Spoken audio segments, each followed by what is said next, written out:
Back on the dauntless asterisk, Choi Min sat alone in his small room. The walls were covered with notes in different languages, both human and alien. Choi was not good with people, but he was very good with languages. Captain Han's message had come an hour ago.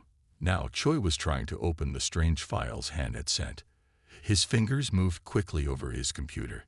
"This is not like any language I've seen," he said to himself. Choi often talked to himself when he worked. But all languages have patterns. The door opened, and Choi jumped in surprise. Officer Yu Bin walked in with a tray of food. "You missed dinner again," Yu said, putting the tray down. "What are you working on that's so important?" Choi turned his screen away. "Captain's orders. Secret." Yu raised an eyebrow, but didn't ask more. "Don't forget to eat," she said before leaving. Choi turned back to his work. After 3 more hours, he finally found a pattern in the Merodan language. By morning, he had translated the first file. Meanwhile, on Mirod, Han and his team were taken on another tour. This time they were shown Merodan technology. "This is how we travel between stars," a Merodan guide explained, showing them a strange engine. "We could help humans build these too." Dr. Kim was taking notes on everything. She had spent the morning with Naril, learning about Merodan medicine. Now she barely talked to her human teammates. "Kim is getting too close to them," Park whispered to Han. Han nodded. "Keep an eye on her." I'm waiting for Choi's translation. That night, when they returned to their rooms, Han found a message from Choi on his tablet. He called Park and Lee to his room to read it. "I've translated the first file." Choi's message said, "It's strange. It talks about humans, but not how the Merodan told you. It says humans are unusually creative and dangerous when not controlled. There's something about harvesting ideas too. I'm still working on the rest." "Harvesting ideas?" Lee asked. "What does that mean?" "I don't know," Han said, "but it doesn't sound like they're helping us out of kindness." Park frowned. "Where's Dr. Kim? She should hear this." Han tried to call Kim's room, but she didn't answer. "Computer, locate Dr. Kim's son," he ordered his tablet. "Dr. Kim's son is in the north wing of the Library of Legends," the computer replied. "What is she doing there so late?" Lee wondered. In the library, Kim was with Naril. The female Merodan was showing her ancient scrolls. "These show how we helped humans build the Great Wall of China," Naril said. Kim studied the scrolls. "But these pictures don't match how the wall was actually built. The methods are wrong." Naril paused. "Our artists sometimes make mistakes when recording history." Kim frowned. "And yesterday, you showed me how you helped invent vaccines, but the dates were 100 years off." "A translation error," Naril said quickly. Kim stepped back. "There are too many errors, Naril. I'm starting to think." "You should rest," Naril interrupted. "Humans need more sleep than Merodan." Back in his room, Han received another message from Choi. "I've translated more," it said. "The Merodan are lying about helping humans. They've been watching us to steal our ideas. They didn't help build the pyramids or make discoveries. They took human ideas and are now claiming they invented them. There's more, but it's taking time to translate."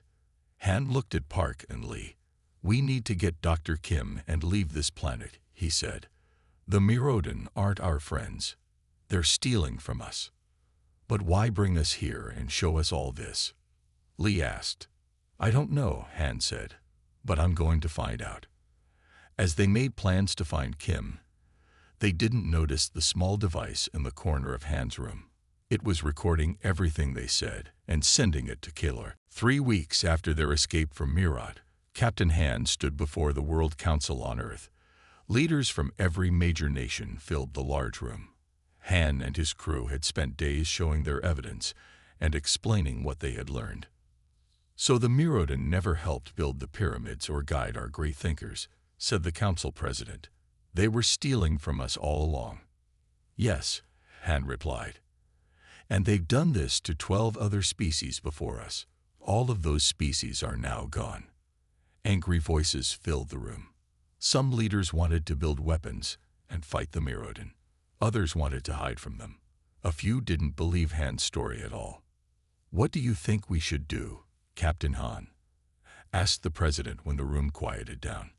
Han looked at his crew, who stood beside him. Each of them had changed since their journey to Murad. Choi was more confident. Lee was more serious. Park was more thoughtful. And Dr. Kim had learned to question everything. "I believe we have three choices," Han said. "We can fight the Mirrodin. We can hide from them.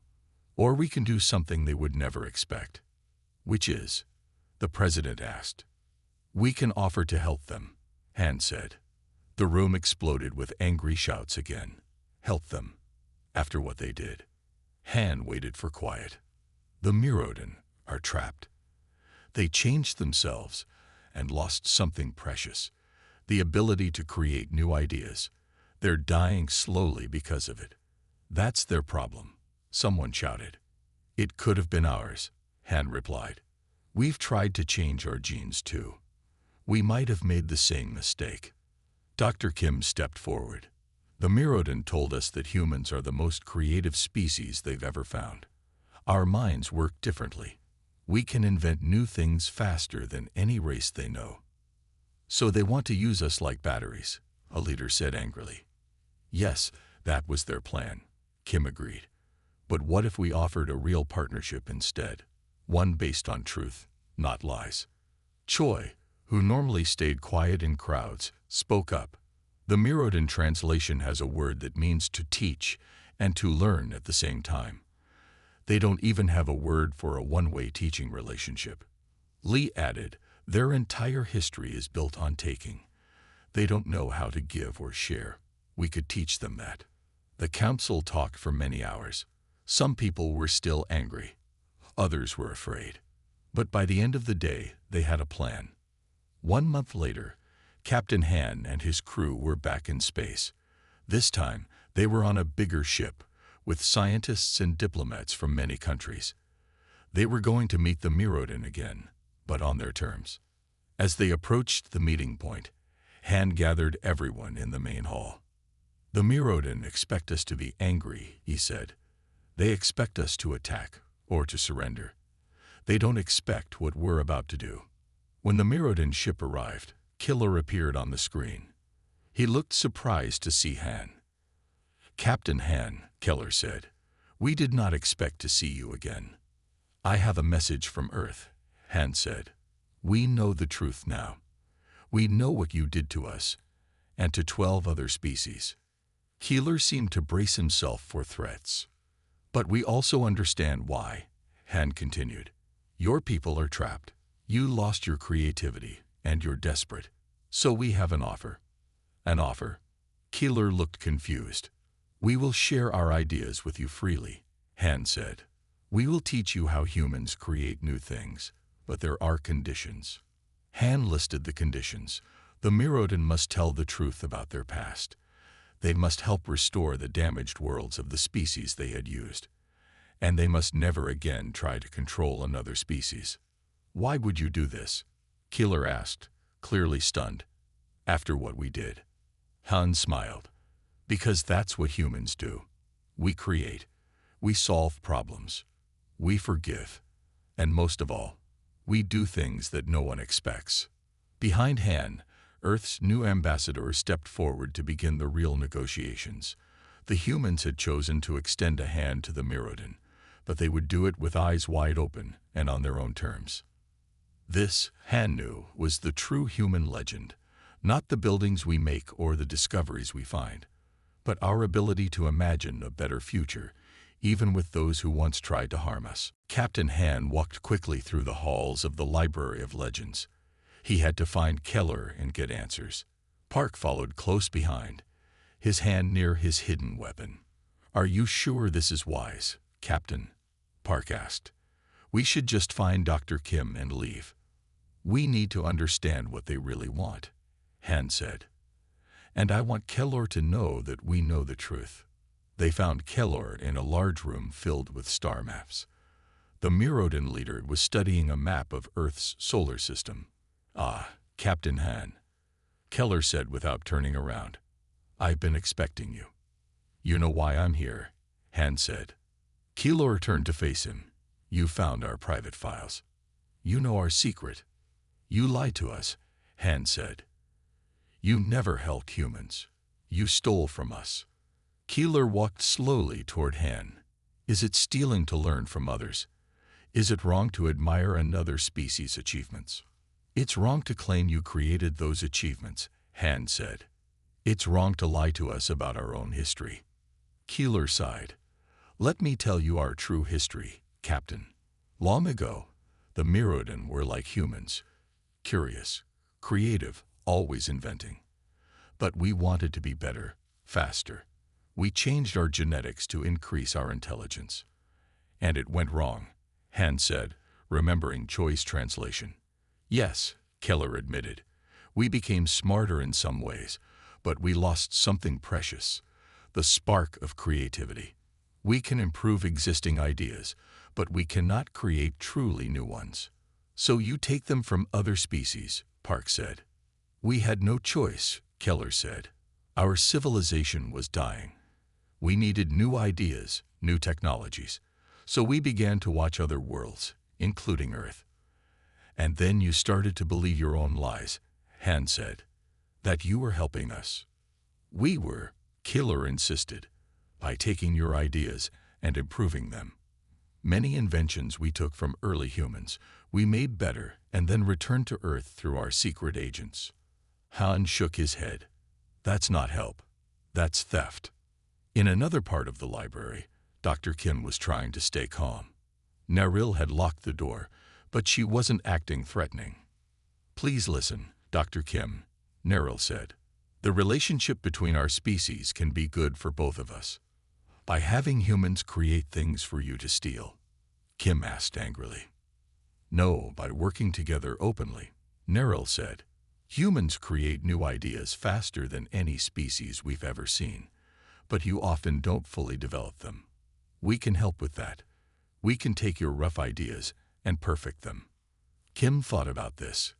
Like a partnership. Exactly, Naril said. But first, we need humans to trust us. That's why we created the story about helping you in the past. A partnership built on lies won't work, Kim said. Back with Han and Keeler, the conversation had grown tense. Where is Dr. Kim? Han demanded. She is safe, Keeler said. She is learning about our proposal for the future. We're not interested in your proposal, Han said. We're leaving, and we're taking Dr. Kim with us. Keeler's eyes hardened. I'm afraid I can't allow that. You know too much now. Park moved his hand closer to his weapon. Listen to me, Keeler said. Humans and Mirrodin could be great together. You create, we improve. Think of what we could achieve. At what cost? Han asked. Control of Earth? Taking credit for our achievements? Would that be so bad? Keeler asked. Many humans would be happy to let us guide them. But not all, Han said. And those who refused, what would happen to them? Keeler didn't answer, but his silence told Han everything. That's what I thought, Han said. You don't want partners. You want servants. Keeler pressed a button on his wrist. I had hoped you would understand. But if not, we can't let you return to Earth with what you know. Doors opened around the room, and Mirrodin guards entered with weapons. Captain Han, Keller said, you and your crew will remain on Mirrod as our honored guests. Forever. Han glanced at Park. They were trapped, and Dr. Kim was somewhere else in the building, possibly in danger. They needed a plan, and they needed it fast. Choi Min had not slept in 2 days. His eyes were red, and empty food containers were scattered around his room. But he didn't care. The Mirrodin language was like a puzzle, and he was close to solving it all. Amazing, he whispered as he read the newly translated files. He quickly sent a message to Captain Han. On Mirrod, Han woke up to find the new message. He read it with wide eyes, then woke up Park and Lee. Choi has translated most of the files, Han told them. The truth is worse than we thought.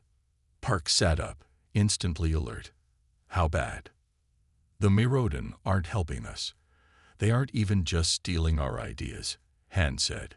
They're parasites. Their whole civilization is built on stealing from other species. Lee gasped. What do you mean? Han showed them Choi's translation. Long ago, the Mirodan changed their genetics to try to become smarter. But the change backfired. They lost the ability to create new ideas. They can copy and improve, but they can't invent. So they need other species to invent for them, Park said, understanding. Yes, according to these files, they've been watching Earth for centuries, taking our inventions, our art, our music, everything creative. Then they claim they gave these things to us. But why bring us here now? Lee asked. Why tell us they helped us? Han scrolled through more of Choi's translation. Because they want to make it official. They want humans to accept them as our teachers so they can control Earth's resources and take our future ideas too. Park stood up.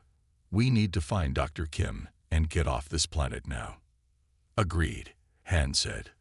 But we should record proof first. Lee, can you use your translator to record some of the real history from their computers? I can try, Lee said. But what about Dr. Kim? I'll find her, Han said. Park, be ready to leave quickly. The Mirodan might already know we're suspicious. Meanwhile, Dr. Kim was in Neryl's private study. The Mirodan had been showing her advanced medical technology all day. With this, humans could cure most diseases, Neryl said, showing Kim a strange device. Kim was impressed, but still troubled by the errors she had found. Neryl, I need to ask you something. Why are there so many mistakes in your historical records? Neryl turned to face Kim.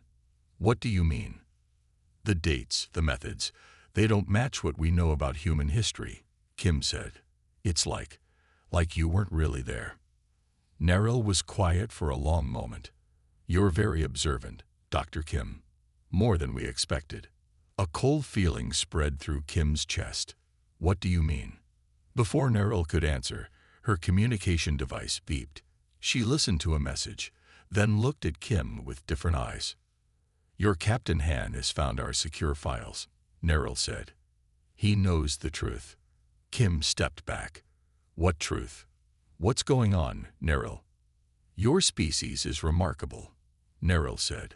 So creative, so innovative. We need that creativity. Need it? Why? Because we lost ours, Neryl admitted. The Mirodan cannot create new things. We can only copy and improve what others invent. For thousands of years, we've been borrowing from other species. Kim felt sick. You've been stealing from humans.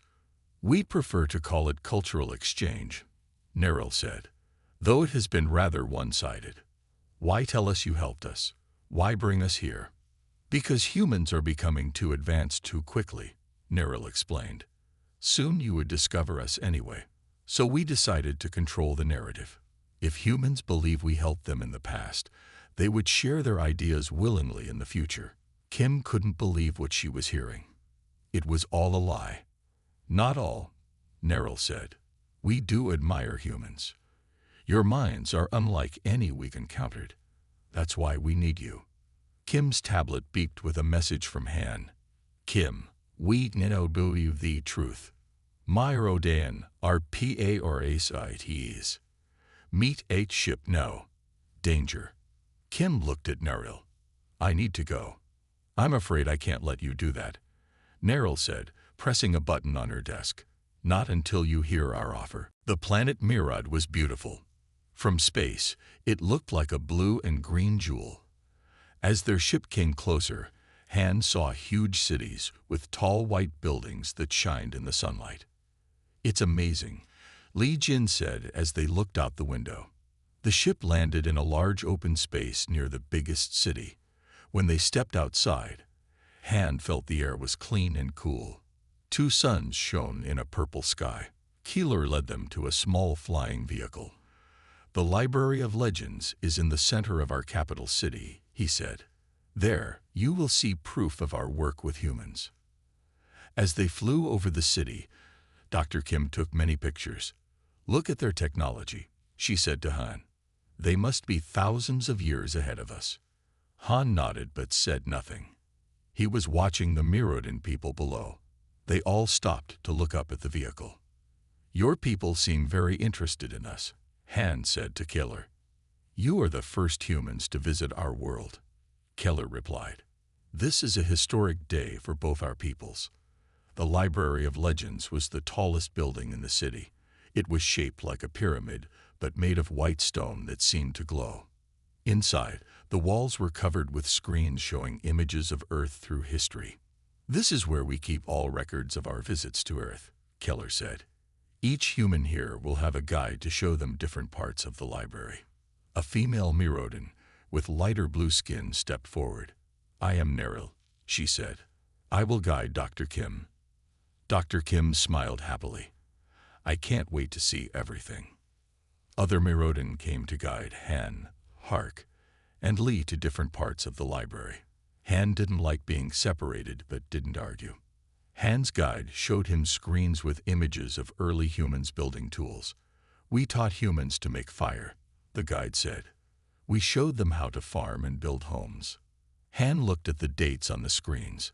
Some didn't match what he knew about human history. "Can I see more recent history?" he asked. "Of course," the guide said. For 2 hours, Han was shown images of the Mirodin supposedly helping humans throughout history.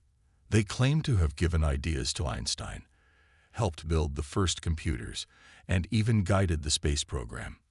When the guide left him alone for a moment, Han noticed a door with a red light above it. The sign was in the Mirodin language, but he could tell it meant restricted. Han looked around. No one was watching. He quickly went to the door and tried to open it. It was locked. He took out his data tablet and held it near the door's control panel. The tablet could copy any data it found. The panel blinked, and Han's tablet showed it was downloading files. He didn't know what they were, but he might be able to read them later. "Captain Han." His guide had returned. "That area is not for visitors." Han moved away from the door. "I'm sorry. I was curious." "It is time to meet with your team again," the guide said. When they all met for dinner that night, Han could see that Dr. Kim was very excited. "They showed me everything," she said. "How they helped with medical discoveries, art, music. They've been guiding us all along." "Did you see anything strange?" Han asked quietly. Park nodded. "Some of their history doesn't match what we know." Lee added, "And I heard 2 Mirodin talking when they thought I couldn't hear. They used words that my translator couldn't understand." Han showed them his tablet. "I got some files from a restricted area, but they're in their language. We need someone who can read it." "Choi Min could do it," Lee said. "He's the best Senolinguist on our ship." Han nodded. "We need to get this data to him. Something isn't right here. The Mirodin are hiding something, and we need to find out what it is." 3 days later, Captain Han stood in the transport room with his chosen team. Dr. Kim's son checked her data tablet one last time. Park Do made sure his small hidden weapon was secure under his uniform. Li Jin adjusted her translator device. "Remember," Han said to his team, "we are guests, but we are also the first humans to visit an alien world. Be polite, but stay alert." Park nodded. "I still don't like this, Captain." "Neither do I," Han admitted. "But sometimes we must take risks to learn the truth." The transport beam from the Mirodin ship surrounded them with bright blue light. Han felt his body tingle. Then the light faded, and they were standing in a large white room on the alien ship. Keeler was waiting for them. "Welcome, friends," the alien said. "Our ship will take us to Murad, our home planet. The journey will take 1 Earth day." Dr. Kim stepped forward. "Thank you for this honor," she said. Her eyes were bright with excitement. "We have so many questions." "And we have many answers," Keller replied. "Please follow me." They walked through halls with high ceilings. The walls seemed to glow with soft light. Other Mirodin they passed stopped to stare at the humans. They act like they've never seen humans before, Park whispered to Han. Most haven't, Keller said, his hearing better than they expected. Only our scholars study Earth directly. Keeler led them to a large room with windows showing the stars outside. In the center of the room stood objects that made the humans stop in surprise. Is that? Li Jin pointed at a stone statue. The Great Sphinx of Egypt, Keller said. Or rather, a perfect copy. We keep these models to remember our work on your planet. Han walked slowly around the room. There were small copies of the pyramids, the Stonehenge rocks, and other famous old buildings from Earth. Each had a sign in the Mirodin language. You claim your people built these? Han asked. We guided humans to build them, Keller said. We gave them the knowledge and tools. We have helped shape human history for thousands of years. Dr. Kim was taking pictures with her tablet. This is amazing. But why? Why help us? The Mirodin believe in helping younger species grow, Keller said. We find planets with promise and help them reach their potential. Park touched a model of an old Chinese temple. So you're saying humans couldn't have done these things alone? Keller's silver eyes blinked slowly. Humans have great potential, but like children, you needed guidance. Han noticed something strange. The dates on some of the signs didn't match Earth history. He said nothing but made a mental note. Tomorrow we will reach Mirad, Keller said. There you will see our great library of legends, where we keep all records of our work with Earth. That night, in their private guest rooms, Han called his team together. What do you think? He asked them. It's wonderful, Dr. Kim said. Think of all we can learn from them. I don't trust them, Park said. Their story has holes. The dates on some models were wrong. You noticed that too. Han nodded. And some of the buildings they claimed to have helped with were built at the same time on different parts of Earth. Li Jin frowned. So what are they hiding? I don't know, Han said. But tomorrow we need to look carefully at their library of legends. Dr. Kim, act excited and interested. That won't be hard, she said with a smile. Park, stay alert. And Lee, listen for anything strange in their language or stories. They all nodded. Han looked out the window at the stars. Earth was somewhere out there, waiting to hear what they would find. Get some rest, he told his team. Tomorrow may change human history forever. We need to make sure it changes in the right way. Captain Han Ta stood tall on the bridge of the Dauntless Asterisk, his dark eyes fixed on the main screen. The alien ship hung in space like a giant silver leaf. It was 3 times bigger than his own ship. Any response to our message? Han asked. Li Jin shook her head. Her fingers moved quickly over her console. Nothing yet, Captain. I've sent it on all known frequencies. The bridge was quiet. The crew of the Korean Space Alliance vessel had been the first humans to meet aliens. They didn't know if this was good or bad. Dr. Kim Sun moved to stand beside Han. This is history, Captain, she whispered. Her eyes were wide with wonder. The first contact between humans and an alien race. Han nodded, but kept his face serious. 20 years in space had taught him to be careful. History isn't always good, Doctor. A soft beep came from Lee's station. Captain. They're responding. The screen changed. A tall, elegant being appeared. It had pale blue skin that seemed to glow. Its eyes were large and silver. It had no hair, and its head was longer than a human's. It wore a simple white robe with strange symbols. Greetings, humans of Earth, the alien said in perfect English. I am Keeler of the Mirodin. We have watched your kind for many years. We are pleased to finally meet you. Han stepped forward. I am Captain Han Ta of the Korean Space Alliance vessel Dauntless Asterisk. We come in peace and friendship. Keeler smiled. At least, Han thought it was a smile. We know much about your people, Captain Han. We have studied Earth for centuries. In fact, we have helped guide your civilization's growth. Park Do, the security chief, moved closer to Han. "Sir," he said quietly, "our scans show their weapons are powered up." Han kept his face calm. "If you know us so well, then you know we value honesty and peace," he said to Keller. "Of course," Keller replied. "The Mirrodin are a peaceful race. Our weapons are always ready, but only for defense, as yours are." Han noticed the alien knew their weapons were also powered up. "Why have you come now?" he asked. "We believe your species is ready to join the galactic community," Keller said. "We have guided many young races. We helped build your pyramids. We gave ideas to your greatest thinkers. Now it is time for humans to learn the truth about their history." Dr. Kim stepped forward, her face excited. "You're saying you influenced human development? That's amazing." Park frowned. "That's a big claim," he said. "Do you have proof?" "We have much evidence," Keller said. "We would like to invite a small group from your ship to visit our homeworld. There you can see how we have helped humanity grow." Han looked at Kim, who was nodding eagerly, then at Park, who looked worried. "Captain," Park whispered, "something doesn't match.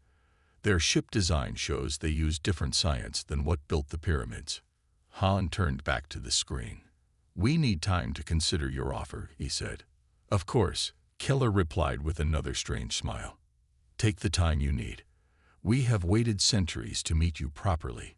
We can wait a little longer." When the screen went dark, Han turned to his crew. "Dr. Kim, what do you think?" he asked. "This is the greatest discovery in human history," she said. "We should go." "Park?" Han asked. "I don't trust them," Park said. "Their story is too perfect. And why would advanced aliens care about humans?" Han looked out at the silver ship. Something felt wrong. But this was too important to ignore. "Send a message to Earth," he ordered. "Tell them we've made contact, and prepare a small team. We will accept their invitation, but we'll be careful." Dr. Kim smiled widely. Park frowned and checked his weapon. Han looked again at the alien ship. First contact with aliens should feel like a triumph. Instead, he felt a chill running down his spine. On the Dauntless asterisk, Choi Min noticed that the messages from Captain Han had stopped. He tried to call the team but got no answer. Something was wrong. "Computer, what is the status of the captain's team?" Choi asked. "Communication with the away team has been lost," the computer replied. "Last transmission was 43 minutes ago."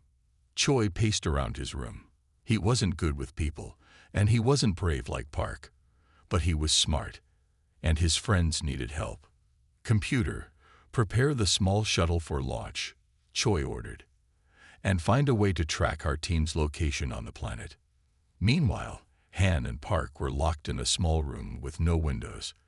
The door had no handle on the inside. "Any ideas?" Park asked. Han looked around the room. "They took our tablets and weapons, but they missed something." He pulled a small device from his sock. "Lee's backup translator. It can also send short messages." "Can you reach Lee or Kim?" Park asked. "I'm trying," Han said, working on the device. "Let's hope they're together." Dr. Kim was still with Naril, but now 2 guards stood by the door. Kim was thinking hard about how to escape when she heard a small beep from her hidden earpiece. It was Lee. "Kim." Lee's voice was very quiet. "Are you alone?" "No," Kim whispered, turning away from Naril. 2 guards and Naril. "I'm in the computer room," Lee said. "I found something big. The Mirrodin have done this before to 12 other species. All of them are gone now." Kim felt cold. "Gone? You mean?" "They used them until they had nothing left to give," Lee explained, "then abandoned them. The species all died out." Kim looked at Naril, who was working on a computer. Had she really believed they could be partners, or was she just another victim to be used and thrown away? "Where are Han and Park?" Kim asked quietly. "Locked up," Lee replied. "But I have a plan. In 10 minutes, the lights will go out. When they do, run for the main entrance. I'll meet you there." In the computer room, Lee was working quickly. She had managed to hide when the guards came for Han and Park. Now she was putting her communication skills to good use by hacking the Mirodin systems. "Their technology is advanced, but their security is basic," she muttered. They never expected anyone to challenge them. She had found the controls for the building's power, the door locks, and even more files about the Mirodin's past. She copied everything she could to her small device. One file made her gasp. It showed the true reason the Mirodin wanted humans. "They're afraid of us," she whispered in surprise. Back on the Dauntless Asterisk, Choi was piloting the small shuttle toward the planet. He wasn't a good pilot, but the computer was doing most of the work. "I need to find them," he told himself. "But how can I help them escape?" Then he had an idea. He took out his tablet and began typing quickly. On Myrod, exactly 10 minutes after Lee's message, all the lights in the Library of Legends went out. Emergency alarms began to sound, and doors throughout the building unlocked automatically. In their small room, Han and Park heard the lock click. "Now," Han said, pushing the door open. They ran into the dark hallway. Dr. Kim used the confusion to slip away from Meryl. The guards were distracted by their communication devices, which were now blaring strange noises. Kim ran through the dark halls, trying to remember the way to the main entrance. She turned a corner and crashed into someone. "Kim." It was Han, with Park right behind him. "Captain." Kim hugged him quickly. "Lee found out something terrible. The Mirodin have destroyed 12 other species. We need to get to the entrance," Han said. "Lee is meeting us there." As they ran, they heard Keller's voice over the building's speakers. "Humans, this is pointless. You cannot escape Mirod." But when they reached the main entrance, Lee was waiting for them with a surprised look on her face. "What is it?" Han asked. Lee pointed outside. "Look." Hovering just above the ground was their shuttle from the Dauntless Asterisk. The door was open, and Choi Min was standing there, looking terrified but determined. "Hurry," Choi called. "I don't know how long I can keep their systems confused." As they ran for the shuttle, Mirodin guards appeared behind them, firing strange weapons that made the air ripple. "Get in," Han shouted as they reached the shuttle. "Choi, how did you do this?" Choi gave a small, rare smile. "I speak their language now, both the people and the computers." The shuttle raced away from the Library of Legends. Choi worked the controls while the others held on tight. Behind them, Mirodin ships were already taking off to chase them. "We need to get back to the Dauntless Asterisk," Han said. "Lee, what did you find in their computers?" Lee connected her device to the shuttle's screen. "The Mirodin have visited many planets, not just Earth. They found species with creative minds and stole their ideas. Like they tried to do with us," Park said. "Yes, but there's more," Lee continued. "The 12 other species they helped all died out eventually. The Mirodin took their ideas until the species had nothing left to give." Dr. Kim looked sick. "Neril made it sound like we would be partners. That was a lie too." "The biggest lie is why they're doing this," Lee said. "The Mirodin aren't just stealing creativity because they lost their own. They're afraid of us." "Afraid? Of humans?" Han asked in surprise. Lee nodded. "Human creativity is different. It's faster, wilder, less predictable than any species they found. Look at this." She showed them a chart comparing humans to other species. The human line went much higher than the others. "The Mirodin are afraid that if humans keep developing at our current rate, we will surpass them in a few hundred years," Lee explained. "They wanted to control us before that happens." Choi spoke up from the pilot's seat. "Their whole museum isn't proof they helped us. It's a trophy room of species they've controlled." Han fought hard about this, so they weren't just using us for our ideas. They were trying to limit us, to keep us from reaching our full potential. "Captain, 3 Mirodin ships are closing in," Park called out, looking at the scanner. Choi pushed the shuttle faster. We're almost to the Dauntless asterisk. I sent it a signal to be ready for quick departure. The shuttle shook as energy beams from the Mirodan ships passed close by. Choi, tell me you have a plan, Han said. I studied their language enough to send a message to their ships, Choi replied. It won't stop them, but it might slow them down. Choi sent the message, and one of the Mirodan ships suddenly changed course, nearly hitting another one. What did you tell them? Kim asked. That their leader ordered them to return, Choi said with a small smile. It worked on one ship, at least. The shuttle reached the Dauntless asterisk and landed quickly in the docking bay. The team ran to the bridge.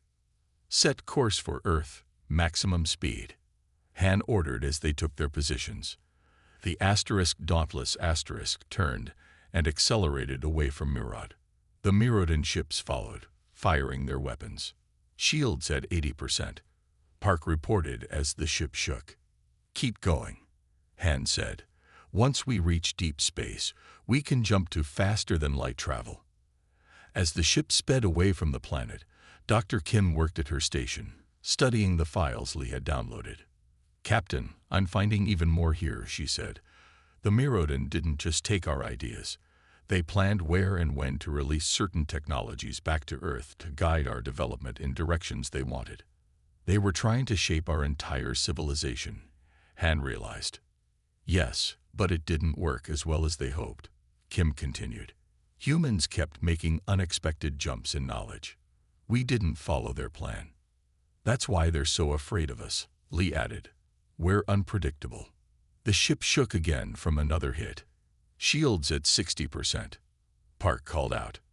Almost at jump point, Choi said from the navigation station. Han looked at the screen showing the pursuing Mirodan ships. He finally understood the full truth. They aren't afraid of what we might become, he said quietly. They're afraid of what we already are.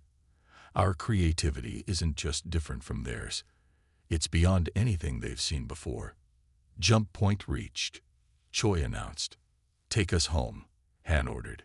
The stars stretched into lines as the Dauntless asterisk jumped to faster-than-light speed, leaving the Mirodan ships behind. But Han knew this wasn't over. They were bringing back a truth that would change humanity forever.